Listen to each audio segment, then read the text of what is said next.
तो हम इस वीडियो में बात करने जा रहे हैं कि how to identify transitive verb. Transitive verb को हम किस तरह जान सकते हैं। मैं इस हवाले से दो टिप्स का जिक्र करूंगा। सबसे पहली टिप जो बहुत मशहूर है वो ये कि व्हाट का या होम का क्वेश्चन बनाएं। फॉर एग्जांपल अगर कोई कहता है कि आई मैट शेक्सपियर, तो इसका हम क्वेश्चन बना सकते हैं कि तुम किससे मिले, तो उसका जवाब ये बन सकता है कि आई मैट शेक्सपियर। सही है। इसी तरह बाय ये होम और हु बहुत करीब करीब है, तो यूँ भी कह सकते हैं कि who was the person I met with, you met with. Okay, यूँ भी आई मैट शेक्सपियर।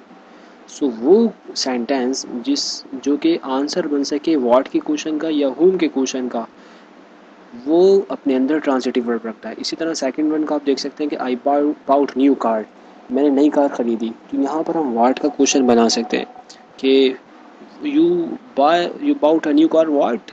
व्हाट मीन्स क्या खरीदा, what did you buy new car. So इसका आंसर न्यू कार बन गया। ओके, सो ये फर्स्ट टिप थी।